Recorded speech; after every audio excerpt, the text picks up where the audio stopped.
Hello friends, আজকে আমি তোমাদের সাথে শেয়ার করছি। আমি গিয়েছিলাম, আমি, আমার বাপি, আমার হাজব্যান্ড এবং আমার ছেলে আর আমার দিদি গিয়েছিলাম জয়রামবাটি ছেলের পুজো দিতে। ছেলের নরনারায়ণ রূপে পুজো হবে, তাই গিয়েছিলাম। তো এখানে আমরা রাত্রে ছিলাম, আর তার অপোজিটেই এই মন্দিরটা, যেখানে নরনারায়ণ পুজো হয়। প্রত্যেক দিন নতুন নতুন শিশু আসে, নতুন নতুন শিশুকে বসিয়ে নরনারায়ণ রূপে পুজো করা হয়। তো সকাল হয়ে গেছে পরের দিন, তো এবারে আমরা রেডি হচ্ছিলাম পুজো দিতে যাব বলে। তো রেডিও হয়ে গিয়েছিলাম, দেখো পুজো দিতে যাচ্ছি। ব্যাগে সব কিছু, মানে পুজো দেওয়ার জিনিসপত্রগুলো আছে। আমরা মন্দিরে পৌঁছেও গেছি। তো এখানে দোতলায় উঠতে হয়।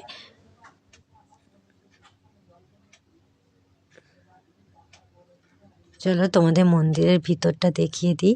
খুব সুন্দর, মানে গেলেই পুরো মন শান্ত হয়ে যায়। দেখো এখানে মা শারদা দেবী, আর এই যে সিংহাসনটা মাঝখানে, এখানে বসিয়ে পুজো করা হয় বিবেকানন্দের ভাইয়ের কাছে। আর এটা বাবা রামকৃষ্ণ। তো ছেলেকে রেডি করছে ঠাকুর মশাই, ধুতি পরিয়ে দিচ্ছেন। ধুতি পরানো হয়ে যেতে আমাকে বললেন সাজিয়ে দিতে, তো আমি সাজিয়ে দিচ্ছিলাম ছেলেকে।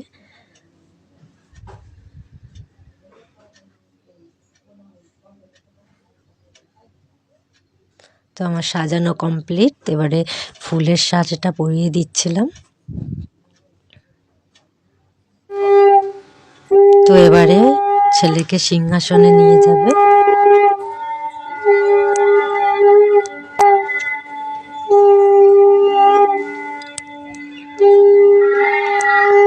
খুব সুন্দর লাগছিল এখানে যখন ছেলেকে নিয়ে যাচ্ছিল। তো দেখো কি সিংহাসনে ওকে বসাবে, তারপরে পুজো আরম্ভ হবে।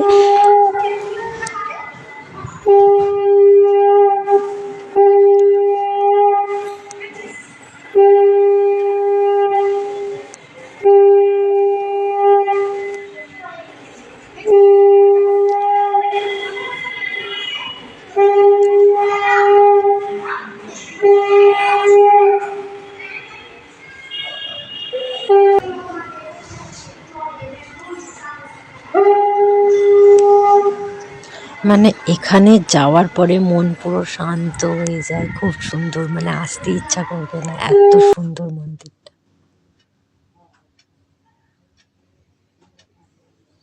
দেখো আমার ছেলে চুপ করে বসে আছে। তো আর কিছুক্ষণের মধ্যেই ওর পূজা আরম্ভ হয়ে যাবে। পূজা আরম্ভ হয়ে গেছে।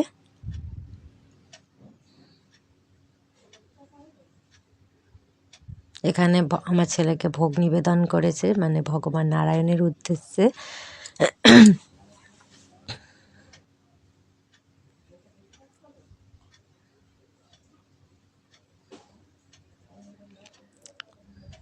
সব এবারে তুলসী চন্দন দান হচ্ছে।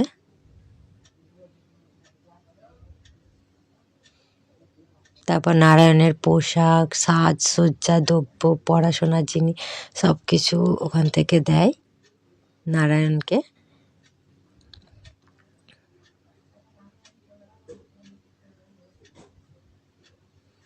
তুলসী চন্দন, তুলসী দান হলো।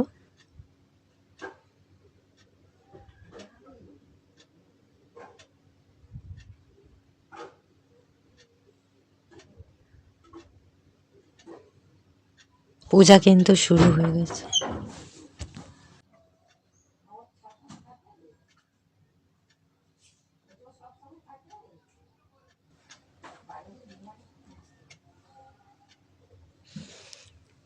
বাবা রামকৃষ্ণ পরমহংসদেবকে তুলসী দান করলেন। মা শারদাকে আগেই করেছে। এবারে আমার ছেলের পূজা শুরু হয়ে গেছে পুরো।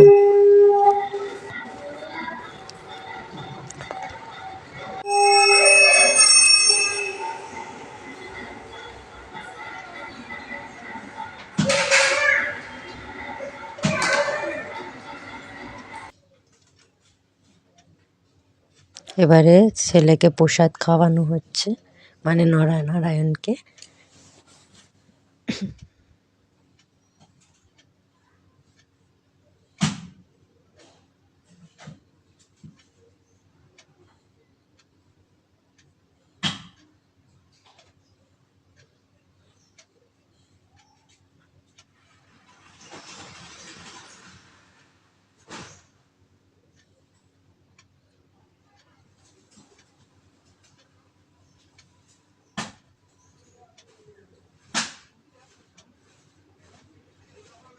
জল খাওয়ানো হচ্ছে।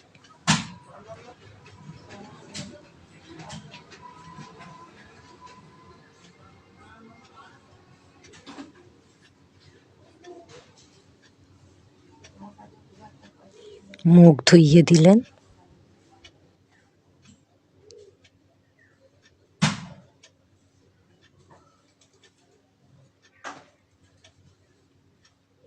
এবার আরতি শুরু হবে।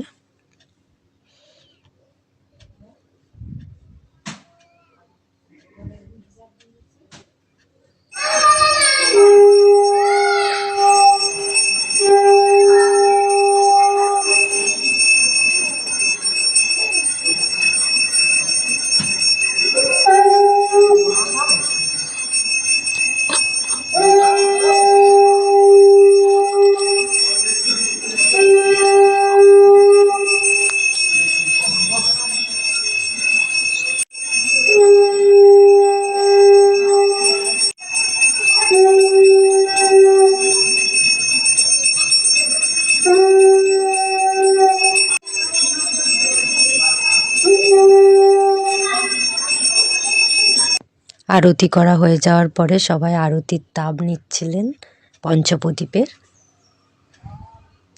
তো ঠাকুরমশাই প্রণাম করে নিলেন নারায়ণকে।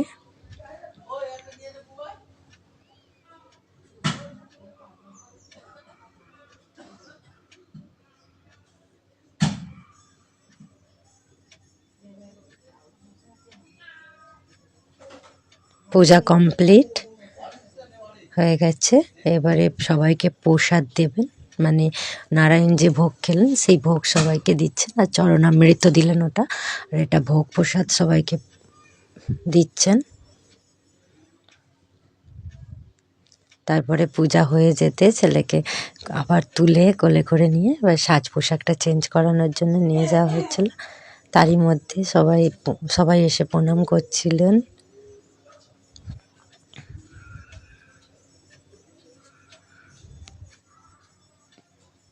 তারপরে একটু ছবি তুললাম। তারপরে আমরা গিয়েছিলাম বিষ্ণুপুর। তোমাদেরকে পরের ভিডিওতে বিষ্ণুপুরের ব্লগটা শেয়ার করব। দেখো কত পুরানো পুরানো মন্দির, গাছ, ফুল সব কিছুই শেয়ার করব। ধন্যবাদ।